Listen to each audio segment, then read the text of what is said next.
Graça e paz, queridos. O título da ministração de hoje é Conexão. Conexão. Ligação, comunicação, conectado, unido, ligado. Um certo homem, ele comprou um aparelho de celular, daqueles celular bem moderno, última geração. E estava em um determinado lugar onde não faltava nada. Ele começou a andar, né, de um lugar para outro, o celular carregado, o celular conectado à operadora. E ele estava em um lugar onde tinha tudo que ele precisava. E aquilo que ele não podia pegar, ele ligava e o pessoal enviava para ele. Aí ele foi dar uma volta. Ele foi para um lugar distante. Ele foi indo, e isso ele chegou em um lugar deserto. Onde quanto mais ele ia para aquele lugar, mais as coisas ficavam difíceis, né? Mas ele não estava preocupado. Por quê? Porque ele tinha o celular. Ele estava com aquele celular. Daquele celular, o que ele precisasse, ele poderia ligar e alguém mandar para ele, né? Poderia ligar e alguém mandar um helicóptero, um avião, um carro, para ir buscá-lo, né? Onde ele estava. E ele foi indo. E chegou em um determinado lugar onde faltou água, porque ele já estava em um lugar deserto, onde faltou comida, mas ele não estava preocupado, porque ele olhou e disse: eu tenho aqui o celular. E ele foi andando mais e mais. A fome aumentou, a sede aumentou. Aí ele disse: não, agora eu vou ligar o celular. Ou seja, agora eu vou ligar para alguém e trazer a provisão. E ele tentou várias vezes ligar para alguém. Só que não tinha conexão. Ou seja, a antena não estava conectada, a antena geral não estava conectada com o celular.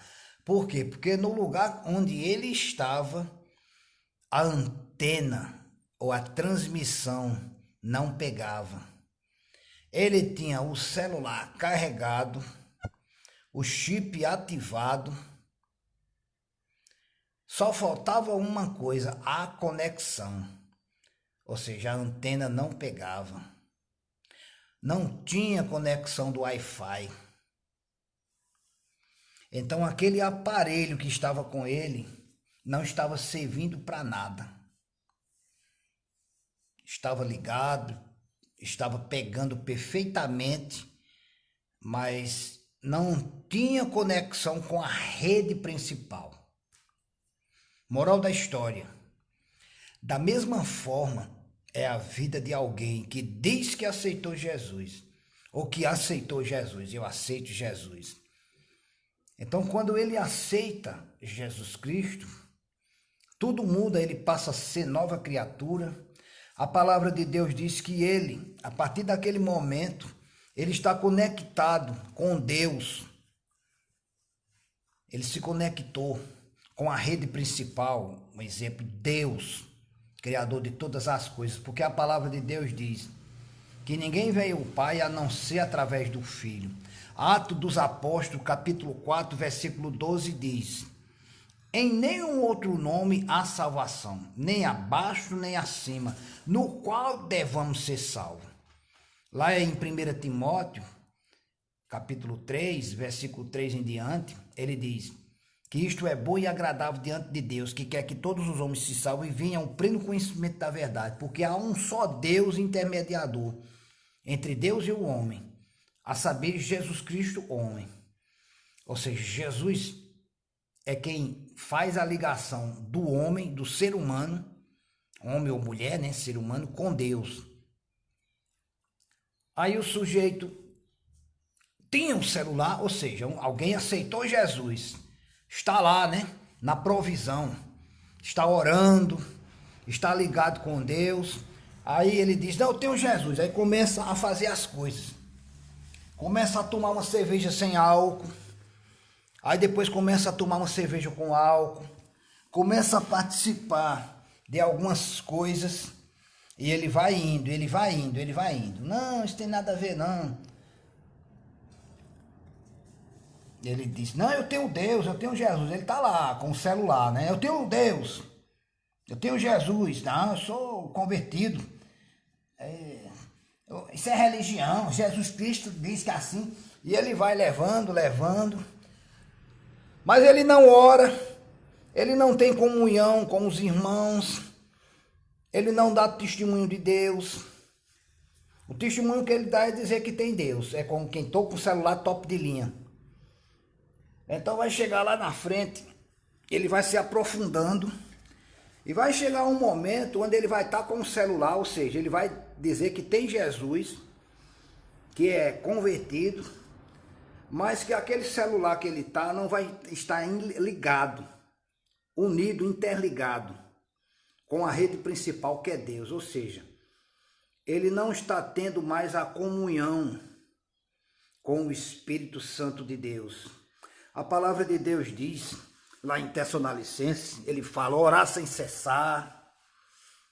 Ele diz, não deixe a chama do Espírito Santo que há em vós apagar. O sujeito vai deixando aquela chama apagar, ele vai caminhando, vai saindo do terreno. Então existe uma diferença do lugar aonde você está. O lugar influencia, e muito. Porque você vai estar com o celular, onde ele, num determinado lugar, ele vai pegar perfeitamente, ele vai estar ligado, ele vai estar desbloqueado, ele vai estar interligado com o Wi-Fi, com a rede principal, ambiente. Mas se você estiver em outro ambiente, onde não vai ter a antena principal, não vai estar interligado, você vai estar com o aparelho na mão e não vai servir de nada aquele aparelho. Vamos analisar. Eu sou um homem de Deus, sou cristão, não sou religioso não, esse negócio de religioso, eu faço isso, faço aquilo, não é pecado beber, não é pecado fumar. E o sujeito inventando desculpa para fazer as coisas erradas. Ele vai inventando aquelas desculpas e ele vai se aprofundando num caminho deserto. E ele vai se aprofundando. Quando pensa que não, ou ele está num lugar deserto onde não tem mais nada, e nem tem como ele recorrer a Deus. Por quê? Porque primeiro ele se afastou de Deus, ele não está interligado. É como se ele estivesse lá em um lugar no subsolo, onde não tem conexão com a rede principal. Mas eu tenho Deus. Você já analisou na sua vida? Pense bem. Quando você estava ligado, quando você era uma pessoa que buscava a Deus com intensidade, que você se alegrava nas coisas de Deus, que você era feliz nas coisas de Deus, onde servir a Deus você servia com alegria, e você foi se afastando, e viu que tudo ficou difícil. Já era difícil e ficou mais difícil ainda. Jesus Cristo, ele é a ligação com Deus. Muitas das vezes a gente diz que tem ele. Eu tenho Jesus, eu estou com Deus. E na verdade ele não está com ninguém, ele está afastado. Tem uma passagem que fala, havia um homem que estava em um determinado lugar, numa fonte, onde aquela fonte, determinada hora do dia, as águas eram agitadas porque tinha-se a crença de que um anjo descia e balançava ou movia aquelas águas. E aquelas pessoas que descessem primeiro naquele lugar eram curadas de qualquer enfermidade. E ali, na beira daquela fonte, tinha um homem que estava lá enfermo há 38 anos de idade. E Jesus passou no meio daquela multidão de enfermos, de pessoas doentes, e foi falar com aquele homem. E aquele homem foi e contou a história dele, ou seja, contou a história da vida dele.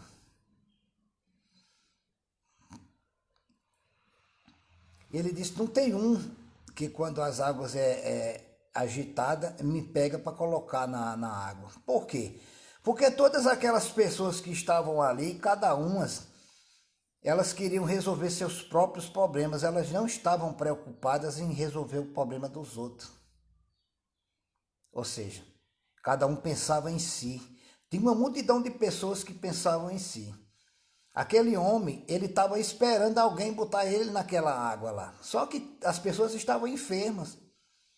E as pessoas queriam se curar. Eles não estavam nem aí com a vida daquele homem, porque elas se preocupavam com elas mesmas.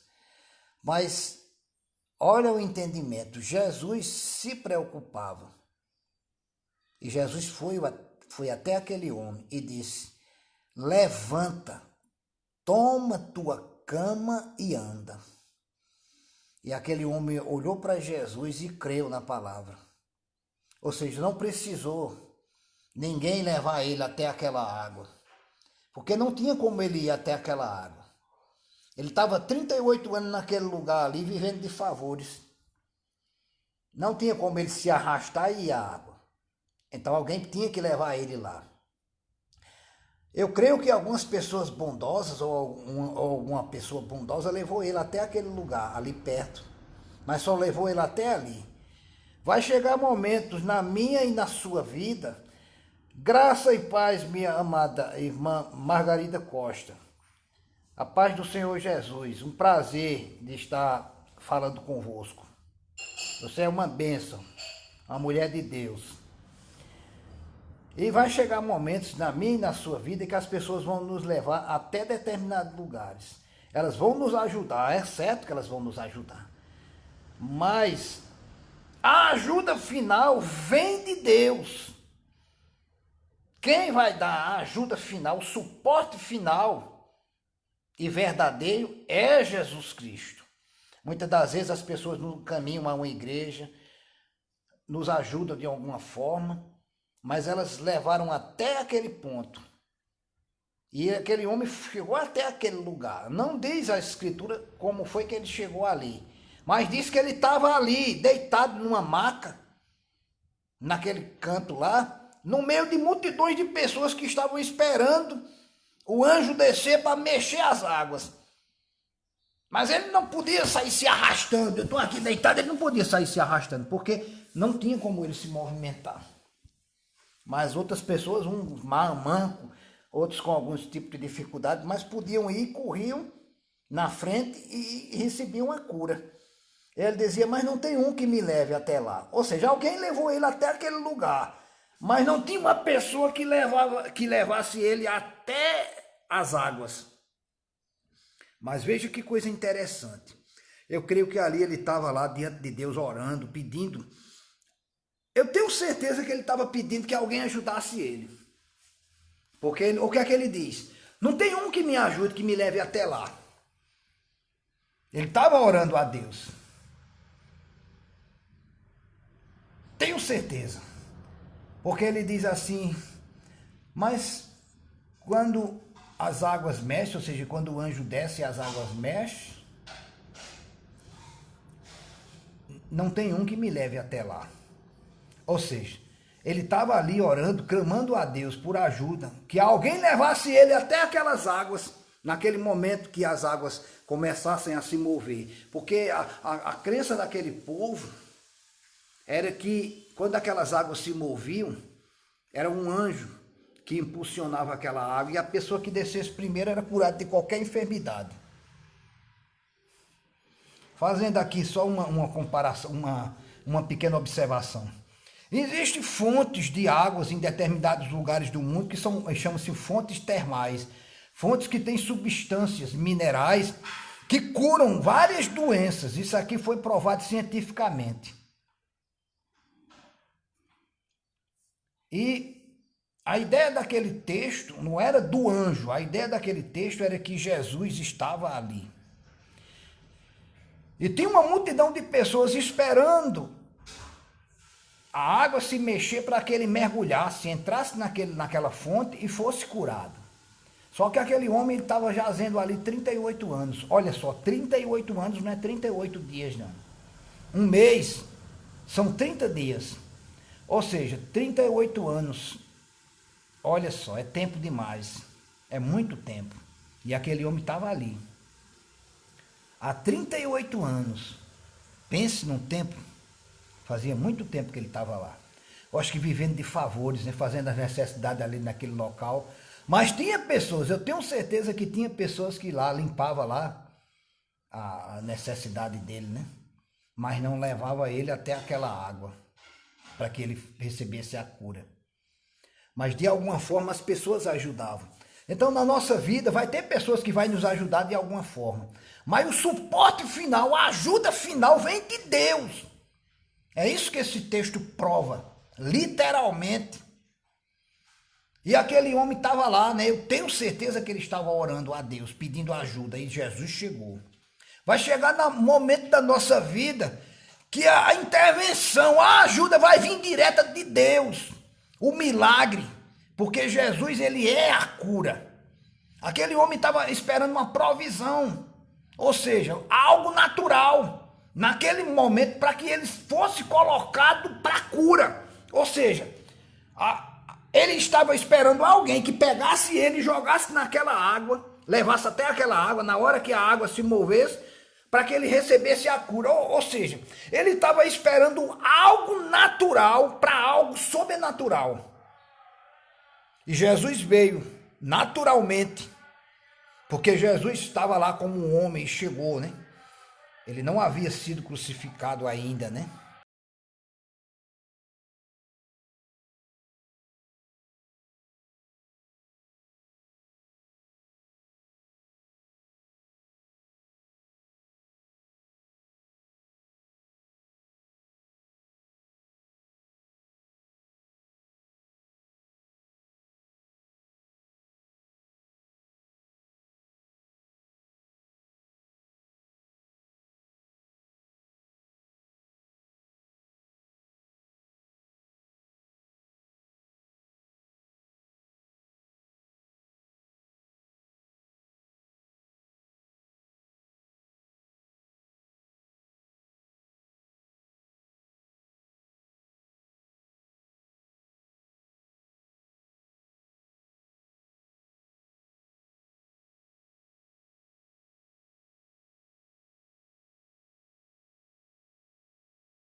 O homem estava esperando alguém botar ele na fonte.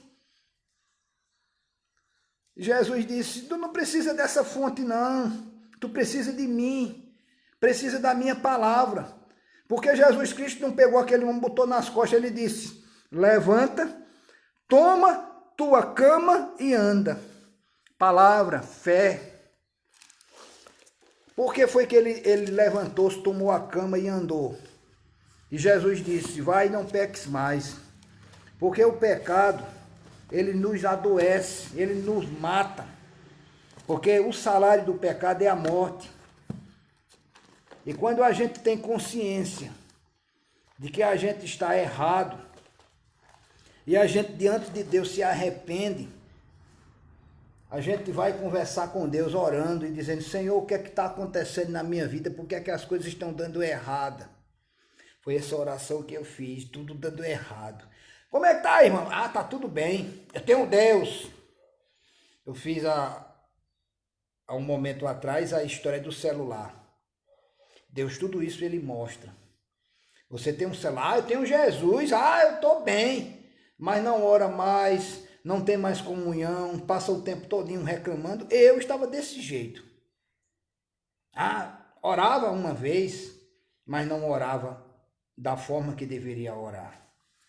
E outra, começou a vir coisas, dor de cabeça, e começando a sentir, fui para um médico, nessa pandemia, né, nervoso, preocupado, fiz uma endoscopia, pensando que estava com gastrite, tinha nada, pensando que estava com uma bactéria no estômago, nada. O salário do pecado é a morte.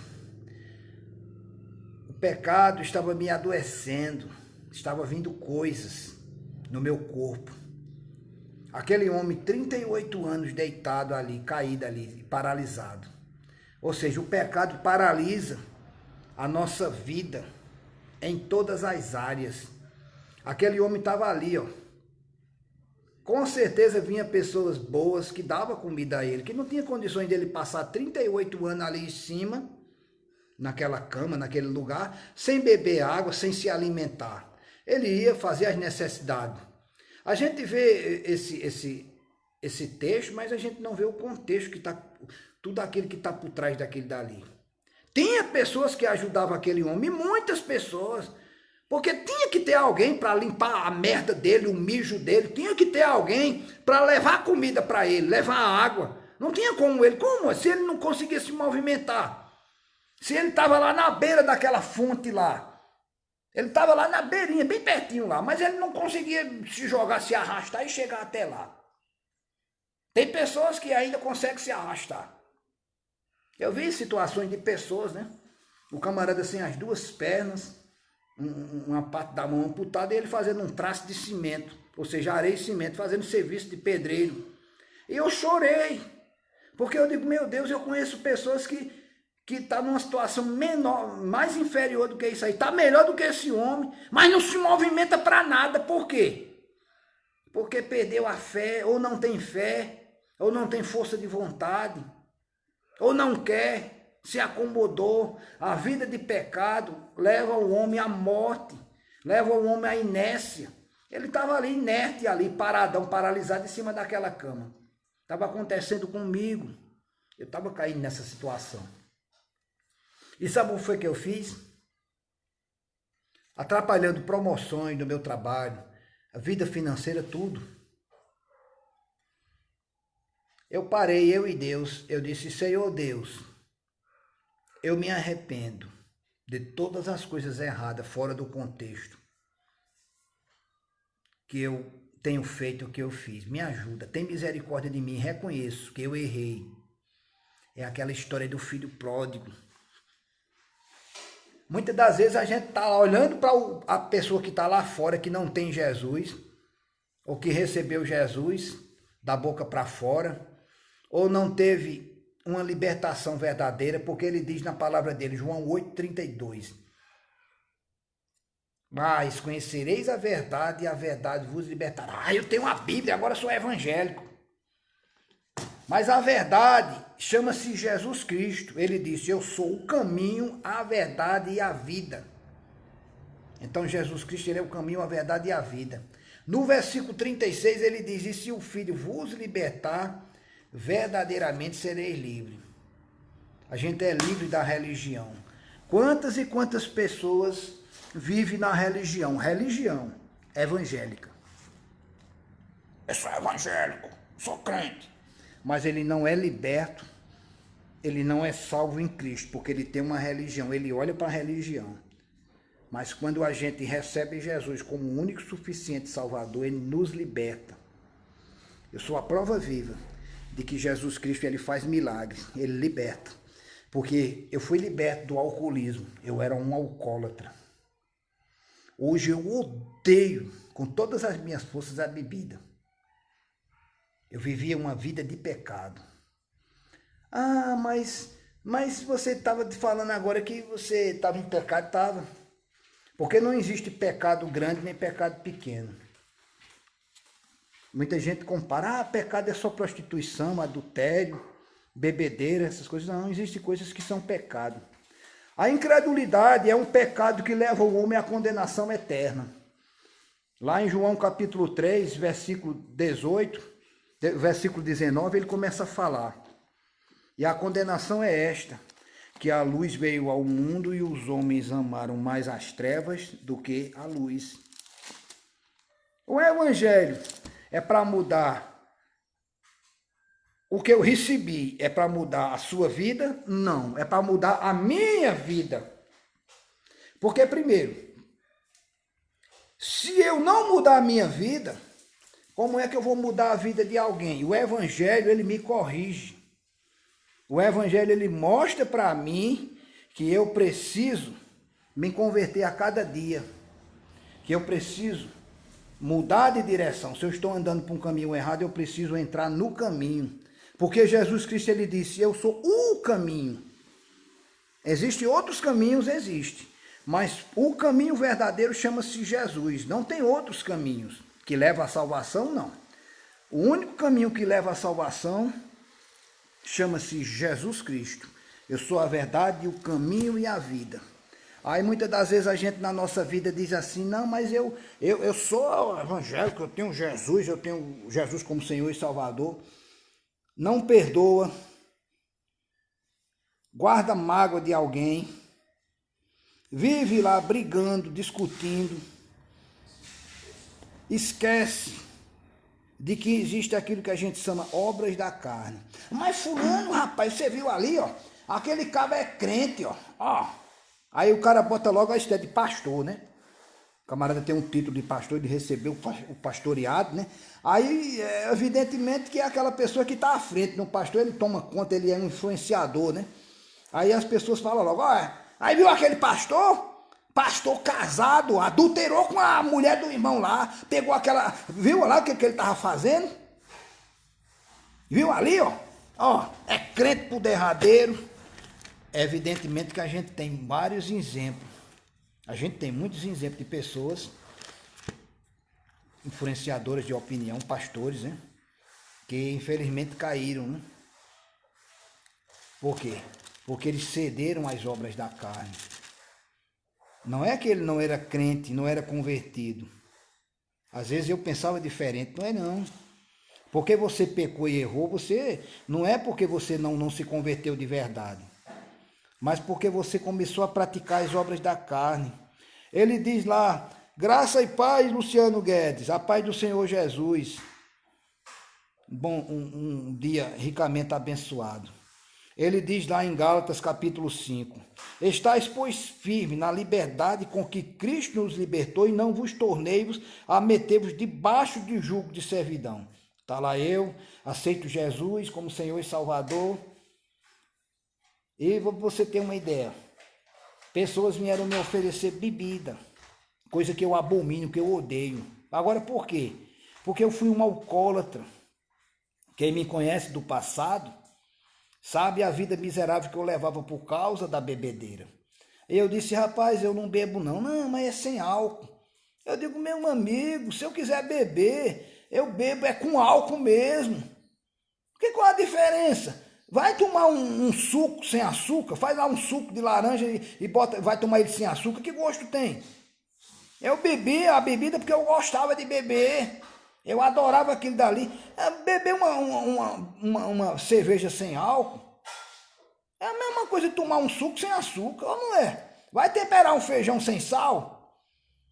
Tem coisas que o camarada inventa uma desculpa. Não, eu tô tomando uma cervejinha sem álcool. É porque, olha, aí vem outro, o cara diz, não, eu tomo, é porque, olha, é pecado, o pecado só é se embriagar. Mas, olha, eu tomo 2 cervejinhas, 5 cervejinhas, tem o meu limite aqui, ó. Não é pecado. Rapaz, você é livre para você o que você quiser da sua vida. Mas imagina um cara que era um alcoólatra, que bebia até encher o bucho. Aí rolar uma cervejinha. Eu não vou me contentar com uma cervejinha sem álcool, não, nem com 2, nem 3 cervejinhas, não. Eu vou me contentar quando eu tiver cheio, quando não aguentar mais. Porque o meu prazer estava naquilo dali, o meu Deus era a bebida. Tão simples. É por isso que a palavra do Senhor diz: o salário do pecado é a morte. A gente peca, peca. Você é crente? Você é pecador? Você foi liberto do pecado espiritual, aquele pecado de Adão. O pecado que tirava a tua comunhão com Deus. Porque você estava lá morto, em ofensa e pecado. Mas você vai errar, vai. Porque ele diz na palavra dele: quem é justo, continue praticando a justiça. A Bíblia foi feita para quem? Para um drogado, para um prostituto, para um ladrão? Não, a Bíblia foi feita para você que é crente. Porque a pessoa que está andando no pecado, ele não está nem aí com Bíblia não, porque primeiro ele não vai nem crer. Aí quando ele aceita Jesus, que ele começa a buscar as escrituras, é como quem compra um celular novo. Aí ele vai ler o manual. A Bíblia é para o crente o manual da vida. É muito simples, compra um celular top de linha. Vai comprar um celular, tu vai mexer em algumas coisas do celular. Mas se tu não tiver o manual, se tu não ler o manual, não vai servir para nada aquele celular. Esse celular que eu estou aqui já é antigo. Esse celular eu acho que vai ter uns 3 anos, eu acho. Tem aparelho mais moderno. Tem função nesse celular que eu não sei, que eu não aprendi. Porque eu nunca li um manual. Eu vou aprendendo, um vai ensinando para o outro para lá, mas eu mexo aqui, mexo ali, algumas coisas eu vou aprendendo na vivência, catucando aqui, às vezes eu olho no YouTube, vou aprendendo algumas funções desse celular. Por quê? Porque eu não li o manual. O manual do crente, do cristão, é a Bíblia. Eu vou chegar para um sujeito e dizer que tu continuar aí, ó, na prostituição, no adultério, na mentira, tu vai para um inferno. Eu vou arrumar um inimigo, se brincar, o cara vai partir para cima de mim e vai dizer, tu quer ser melhor do que eu? O cara vai se irritar. Eu me irritaria se o cara viesse com uma conversa dessa. Por quê? Porque o camarada não tá nem aí, não. Ele tá morto. Ele não tem noção de nada, não. Pegaram, cuspiram na cara de Jesus, fizeram de tudo, até o ponto de crucificar. Jesus lá na cruz olhou e disse, Pai, perdoa-os, que eles não sabem o que fazem. Vocês acham se aqueles camaradas que crucificaram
cuidado, né? Existe a doença quando o cara vai ficando velho, né? Vai aparecendo umas coisas que é do corpo, né? Mas existe aquela doença que é do pecado.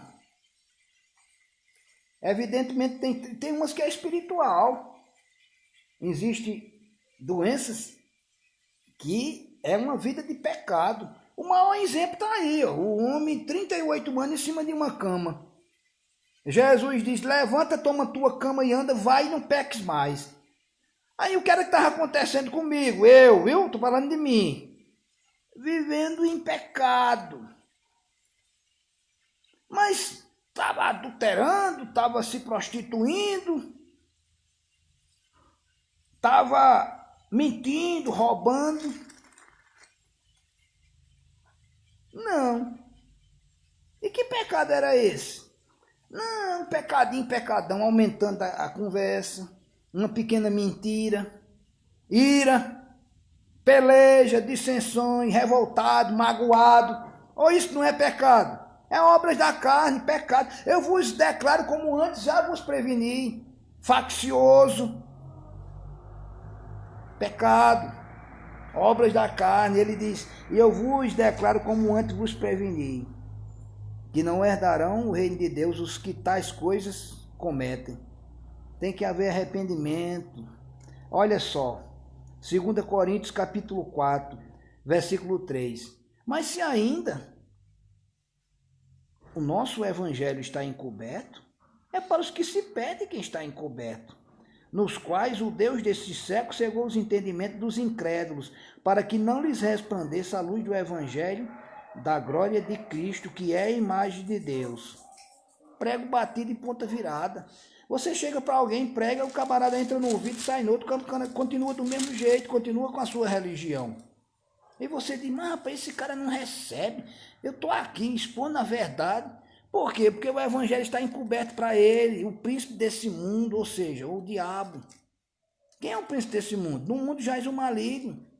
Ele cega os entendimentos.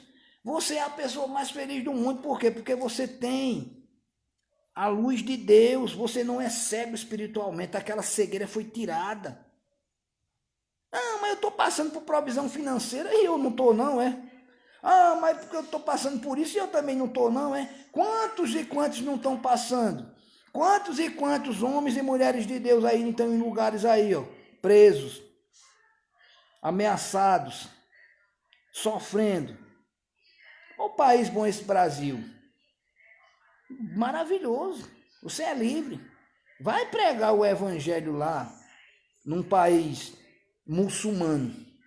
Vai lá, o camarada aqui, ó.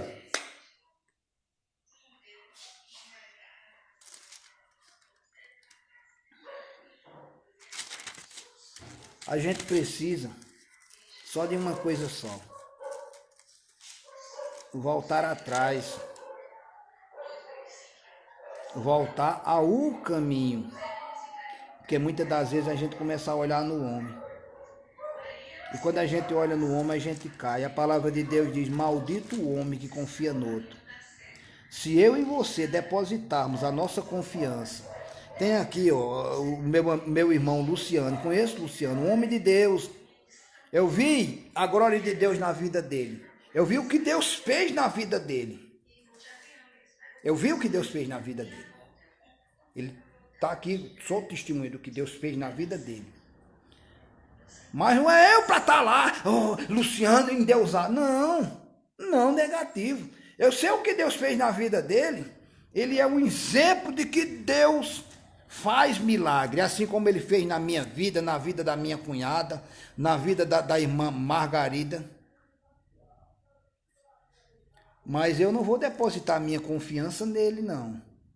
Nem ele deve depositar a confiança dele em mim. Por quê? Porque o Senhor e Salvador chama-se Jesus Cristo. A gente tem admiração pela pessoa, mas não é lá não, porque no dia que ele cometer um erro ou eu cometer, acabou-se. Tá lá, eita, um homem de Deus ali. Aí um homem de Deus que todos nós somos falhos, cometemos falhas. Aí erra. Todo aquilo que eu depositei nele caiu por terra. Por quê? Porque a minha confiança não estava em Deus. Eu não estava olhando para o autor e consumador da minha fé. Eu digo às pessoas, olha, não vá depositar sua confiança em mim, não. Ah, pai, mas eu tenho que confiar em vocês. Você tem que confiar em Deus. Eu sou desse jeito porque Deus mudou minha vida, porque antes eu não era. Quem está em Cristo, nova criatura é. Eis que o velho se fez novo. Está lá em 2 Coríntios, capítulo 5, versículo 17. Se você depositar sua confiança no homem, você vai morrer. Vai morrer espiritualmente, vai morrer até corporalmente, né? Porque teve pessoas que estavam lá, pronto, vou dar um exemplo de uma ocorrência. Estava lá três policiais, onde um camarada estava lá, um comandante da viatura estava lá sendo esfaqueado por um sujeito. E o camarada lá ficou com a arma na mão lá, deu um branco nele lá. E o comandante foi morto e ele não pôde fazer, não fez nada. Ou seja, morreu com a arma, o colega morreu com a arma na mão e ele não teve reação nenhuma. Paralisou ali. E aí? Se você confiar no homem, você morre. É muito simples. A gente tem que confiar em Deus. A nossa confiança tem que estar em Deus. Eu comecei a botar minha confiança no homem, comecei a cair. Olha só o que é que ele diz aqui, ó, em 1 Tessalonicenses capítulo 5. Isso é para mim também, viu? Ele diz aqui, ó, versículo 16. Regozijai-vos sempre. Ah, como é que tá, irmão? A minha vida tá um inferno. Eu conheço pessoas que passando necessidade financeira, eu vou dar um exemplo da minha cunhada aqui, que eu dei ontem esse exemplo, lá na reunião, com o pastor da igreja, e vou dar esse exemplo aqui, a minha cunhada Roberta. E dou um exemplo também da minha esposa. Vou dar um exemplo dela. Por quê? Eu conheço a situação dela, a vida dela. E eu não vejo essa mulher reclamando de nada. Passando por situações mais complicadas do que a minha. E ela lá, depositando a confiança em Deus. É claro que vem aquele momento de tristeza, mas tá ali, ó, focando em Deus. Ó. Deus, Deus, Deus. E eu me admiro disso. Eu fiquei feliz em vendo essa situação de ela estar focando em Deus. E não é de hoje não, é de sempre. Regozijando sempre. A esperança em Deus. E as coisas apertando e ela lá, firme, a firme convicção. Que eu digo, meu Deus, preciso me converter de novo. Porque eu estou reclamando aqui, ó. Eu estou numa situação melhor e estou reclamando e ela está numa situação inferior à minha. Ou seja, passando por situações maiores, mas ali, ó. Por que é que eu estou colocando ela como exemplo? Deus sabe todas as coisas. Tem outras pessoas também. Eu vejo aqui a minha cunhada aqui, a Aline, ela está aqui, né? Quantas e quantas das vezes não foi suporte? Ela é o tipo da pessoa que ela tira dela, da mesa dela para ajudar alguém. É uma pessoa que todos reconhecem. Tem um coração muito grande. Um coração grande até demais. E isso é louvável diante de Deus. A palavra de Deus diz que a gente tem que o quê? A gente tem que colocar as coisas diante de Deus. A gente tem que expor a verdade. Existem pessoas que têm que ser exaltadas. Porque a gente tem que haver o reconhecimento, né? Ele diz aqui, ó, orar sem cessar. Ou seja, você não pode parar de orar, não, é sem cessar. Tá todo momento, ele diz, em tudo dai graça. Porque essa é a vontade de Deus. E de Jesus em Cristo para conosco. Olha, em tudo dá graça. Tá o cara passando por situação. Como é que tá, fulano? Tá, graças a Deus tá tudo bem. A mulher lá perdeu o filho, né? Aí chega para o profeta, e aí o profeta Eliseu olha para a mulher, e aí a mulher diz, tudo vai bem. Tudo vai bem. Aí o profeta olha, tem alguma coisa estranha aí. Aí ela vai e conta que o filho está morto. O profeta vai, abraça o filho dela e até o menino retornar. Mas ela foi buscar em quê? A provisão em Deus. Naquela época do Antigo Testamento, os profetas eram o quê? Era uma ligação do homem com Deus. Ele trazia a mensagem de Deus, era provisão. E ela disse, tudo vai bem. Confiou na palavra. Confiou no homem de Deus. Hoje a gente confia na palavra de Deus. Não é só no homem de Deus, porque a nossa confiança tem que estar em Deus, no Espírito Santo de Deus, na palavra de Deus. Tá tudo ruim, tá dando graça. Aí eu tô lá com a situação como tava reclamando. Mas, rapaz, é porque é política, é porque não sei o quê, porque ninguém olha para mim, é porque não sei o quê, é porque eu não sou merecedor e bababá, bababá. E Deus diz para o homem, eu não fui merecedor. Jesus foi expulso de cidades. Tem pessoas que você vai falar de Jesus, ele, se puder lhe matar, ele lhe mata. Mas para Deus você é merecedor.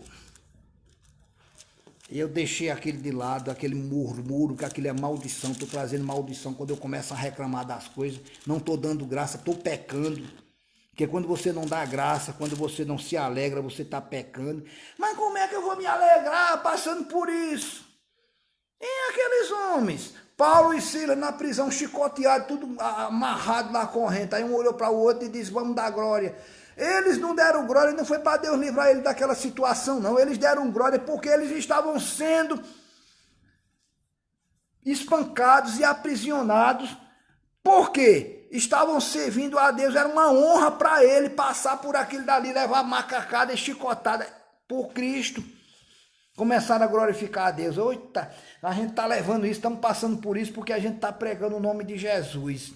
Aqui não, aqui a gente fica lá dando glória a Deus para Deus mudar a situação da gente, a situação financeira, alguma coisa.